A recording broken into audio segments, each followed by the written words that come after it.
channel Ngulik Horor.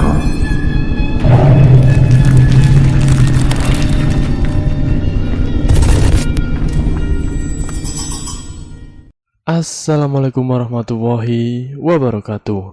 Jumpa kembali di channel Ngulik Horor. Channel kami menceritakan tentang kisah-kisah misteri yang mungkin bisa menemani agan-agan dan sisa semua ya. Kali ini saya akan membawakan kisah misteri yang ditulis oleh @loka Rehana. Kalian juga dapat mengunjungi laman beliau langsung ya. Nanti link saya akan sediakan di kolom deskripsinya.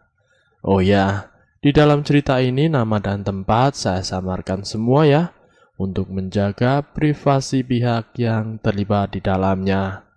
Yuk daripada kita lama-lama langsung saja kita simak ceritanya. Kali ini saya akan membawakan kisah misteri yang berjudul Jenazah yang Tertukar.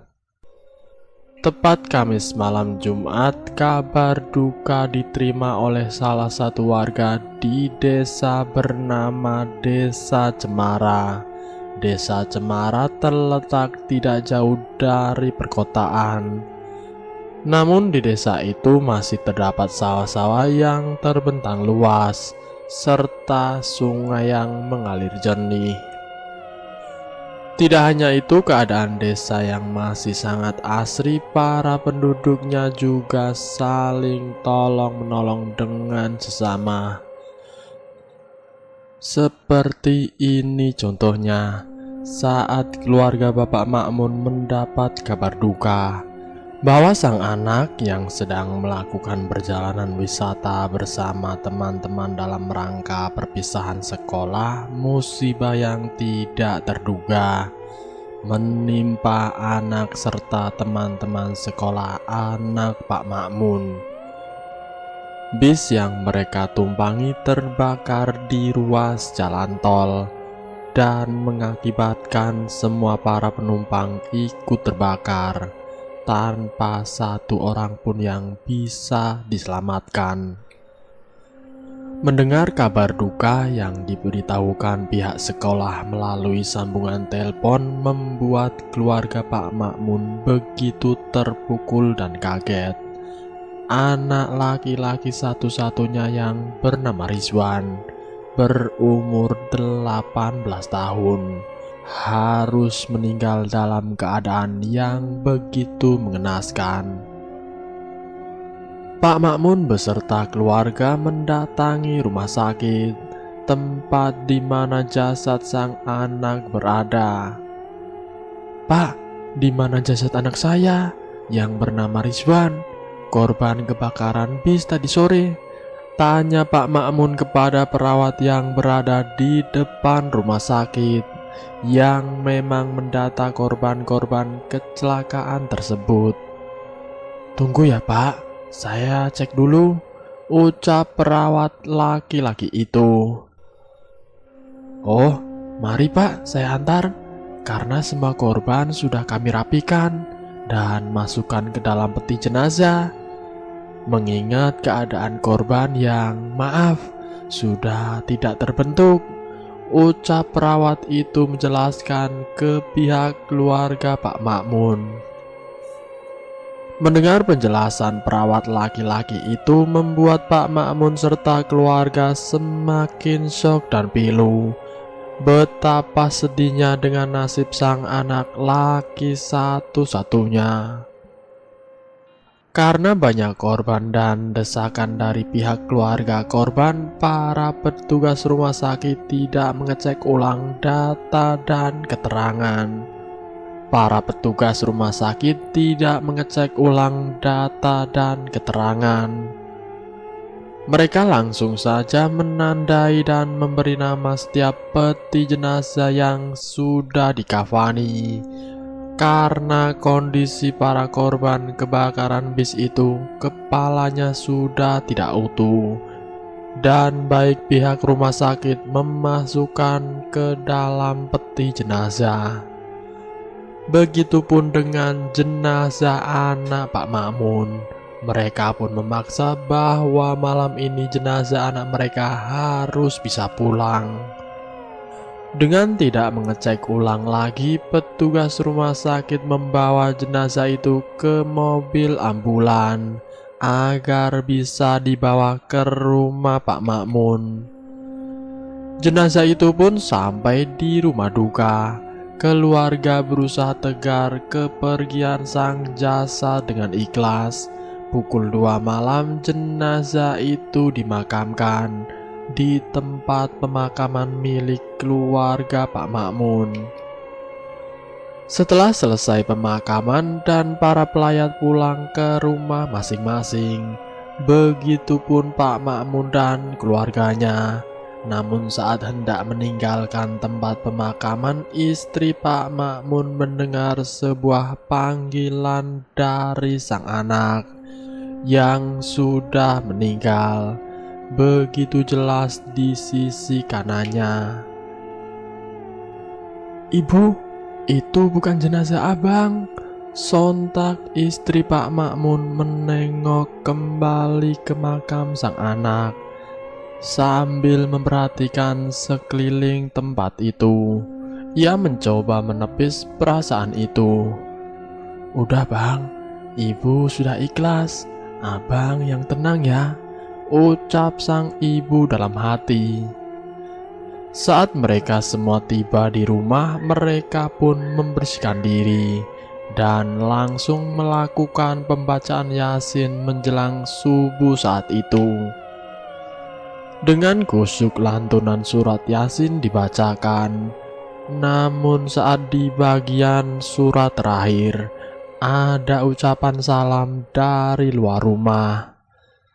"Assalamualaikum, abang pulang bu, pak," ucap sosok itu dengan berwujud pocong serta bermuka gosong, tidak lupa bagian hidung masih tersumpal kapas. Astagfirullahaladzim. Semua orang yang berada di dalam rumah yang melihat sosok pocong itu pun berlari masuk ke dalam kamar. Bahkan sang ibu jatuh pingsan. Sedangkan Pak Makmun hanya melihat sosok itu, dan kemudian sosok itu hilang bersama suara yang begitu pilu serta bau gosong yang menyengat. "Itu bukan jasad abang ya, abang mau pulang." Pak Makmun mendengar suara itu hanya terdiam sesaat dan berusaha membangunkan sang istri, lalu meminta tolong kepada para sanak saudaranya yang tadi ketakutan masuk ke dalam kamar.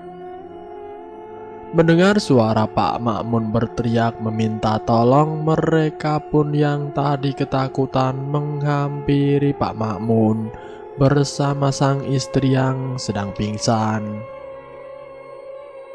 "Tolong cepat angkat istri saya ke dalam kamar dan jangan banyak tanya," ucap Pak Makmun ke para sanak saudaranya yang hendak membantu sang istri.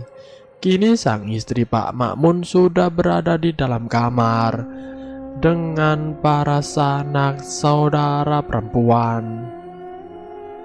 Sedangkan Pak Makmun dan para sanak saudara serta anak dan menantunya berada di ruang tamu, hendak membahas sosok pocong gosong yang datang tadi saat mereka mengaji. "Besok pagi saya dan istri akan ke rumah sakit untuk menanyakan perihal ini, sekalian membawa data-data yang diperlukan," ucap mantu pertama Pak Makmun bersama Udin. "Ya nak, tolong diurus biar semuanya jelas, kasihan si abang," ucap Pak Makmun. Setelah mengobrol panjang lebar, mereka pun beristirahat di rumah Pak Makmun. Tidak ada satupun sanak saudaranya yang pulang ke rumahnya saat itu. Mereka menginap di rumah Pak Makmun sekaligus membantu dan mengurus. mencari tahu apa sebenarnya yang terjadi. Keesokan harinya, Udin beserta istri yaitu kakak perempuan Rizwan mendatangi rumah sakit, tempat di mana jenazah Rizwan waktu itu diurus. Mereka juga tidak lupa membawa berkas-berkas pemulangan jenazah sang adik tercinta. Tiba di rumah sakit, Udin serta istri mendatangi bagian resepsionis rumah sakit itu guna menanyakan perihal permasalahan mereka terkait dengan jenazah sang adik. "Selamat pagi, Pak, Ibu. Ada yang bisa kami bantu?" ucap pegawai resepsionis wanita itu. "Selamat pagi, Mbak. Kami kesini ingin menanyakan perihal jenazah adik kami, korban dari kebakaran bis pariwisata yang terjadi 2 hari lalu. Apakah dalam pengidentifikasi jenazah adik kami sudah benar dan tidak terjadi kesalahan, Mbak?" ucap Udin menjelaskan. "Kalau boleh tahu dan lihat Bapak Ibu ini dari keluarga siapa ya? Serta boleh kami lihat berkas-berkas pemulangan jenazahnya?" tanya pegawai rumah sakit itu kepada Udin. "Ini, Mbak, berkasnya. Kami dari keluarga Rizwan, 18 tahun, asal kota," ucap Udin sambil memberikan berkas tersebut. Pegawai rumah sakit tersebut memeriksa dengan teliti berkas yang diberikan Udin. Sontak pegawai wanita itu terkejut karena nama dalam berkas itu bukan Rizwan, tapi Azwan umur 18 tahun asal kota. "Maaf ya, Pak, dimohon kesediaannya menunggu. Saya akan mengecek ulang berkas ini ke manajer kami dulu," ucap pegawai wanita itu. "Baik, Mbak, tolong diperiksa dengan teliti ya," ucap istri Udin. Pegawai wanita itu masuk ke sebuah ruangan yang diketahui manajernya. "Pak, ini nama jenazahnya dan nama korbannya berbeda, Pak," ucap pegawai wanita itu ke sang manajer. "Loh, gimana bisa beda? Coba saya lihat," ucap manajer itu. Keluarga korban yang mendatangi rumah sakit kita bilang kalau adiknya bernama Rizwan, sedangkan berkasnya bernama Azwan. Mereka juga tidak sempat mengecek ulang, Pak, berkas-berkas yang diberikan petugas kamar jenazah waktu itu, karena kondisi mereka sedang berduka, fokus untuk memakamkan korban, ucap penjelasan pegawai wanita itu ke manajernya. Setelah berunding, manajer serta pegawai wanita itu menghampiri Udin dan istrinya. Dengan santun mereka menjelaskan serta meminta maaf atas kelalaian yang dilakukan pegawai kamar jenazah mereka. "Sekali lagi kami mohon maaf ya, Pak, atas kesalahan yang kami perbuat. Dan sebagainya, Bapak dan Ibu ikut kami ke ruang jenazah karena di sana ada 1 jenazah yang belum bisa dipulangkan karena kendala banyak hal," ucap manajer itu. "Lah bagaimana sih? Kok bisa tertukar begitu?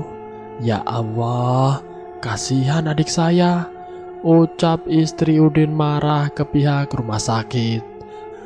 Mereka semua berjalan ke ruang mayat rumah sakit untuk mengecek jenazah yang berada di kamar itu.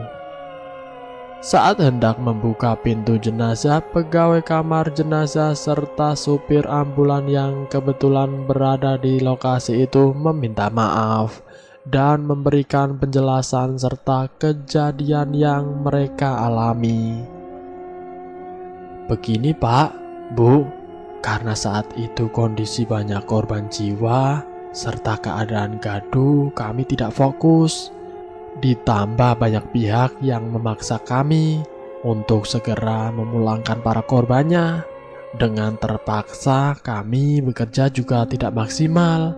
Sekali lagi kami mohon maaf ya Pak, Bu, ucap pegawai kamar mayat. Bukan hanya itu Pak, Bu, saat kami mengantar jenazah yang berada di dalam, kami juga sudah mengalami kesulitan. Makanya saya yakin pasti ada yang tidak beres dengan hal itu, ucap sopir ambulan itu. Tidak beres gimana Pak maksudnya? Ucap tanya Udin ke sopir tersebut. Begini Pak, dari awal kami ingin memakamkan jenazah itu.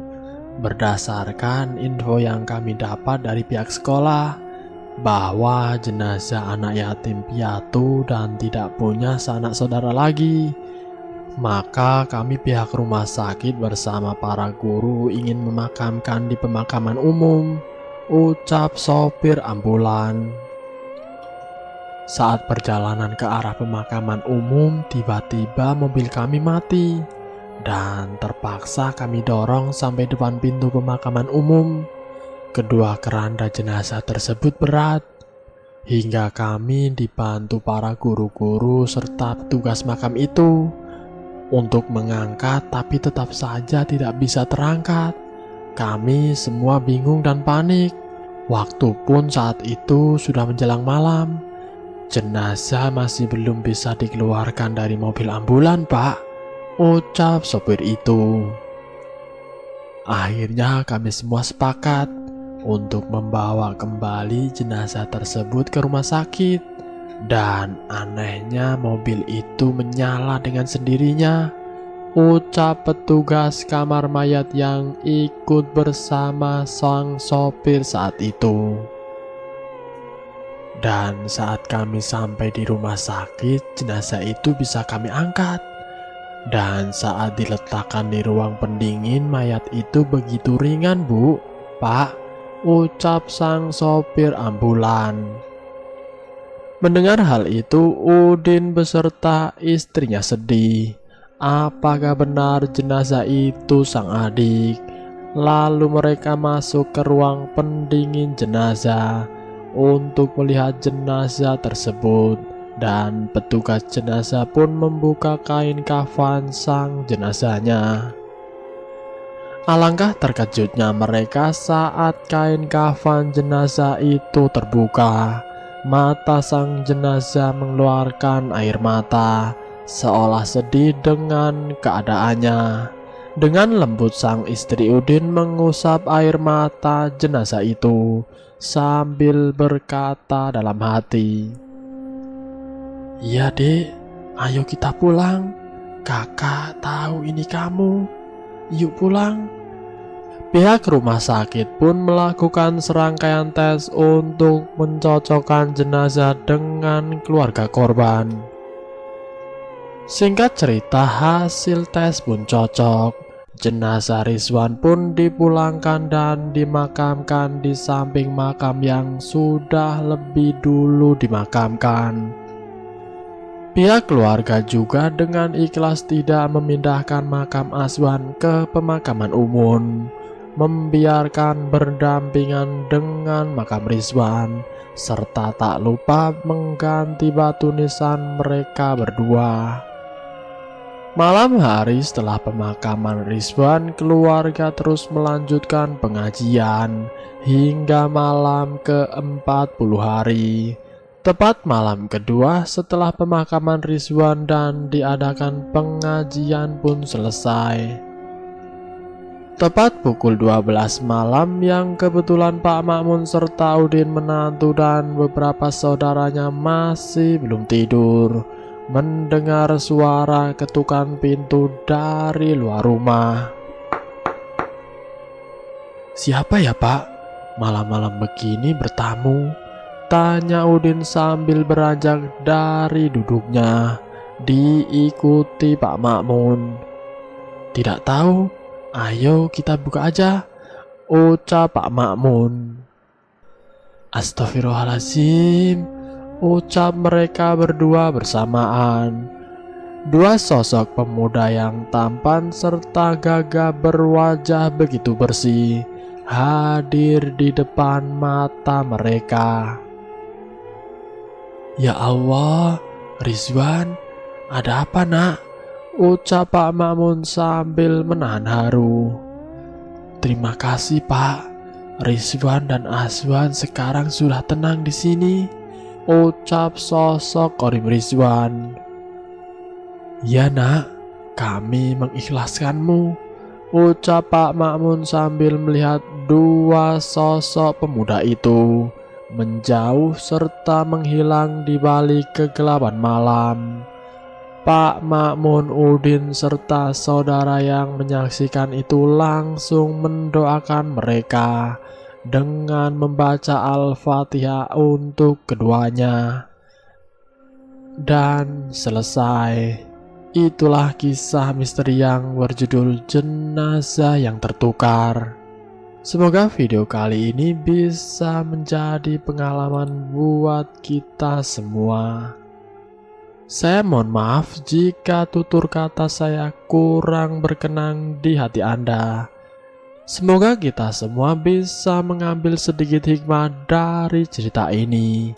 Ambil sisi positifnya dan buang jauh-jauh sisi negatifnya. Terima kasih sudah mampir di channel kami. Jika kalian tertarik dengan video kami, silakan tekan tombol like, share, dan komen. Tekan subscribe untuk mengikuti video kami selanjutnya. Wassalamualaikum warahmatullahi wabarakatuh.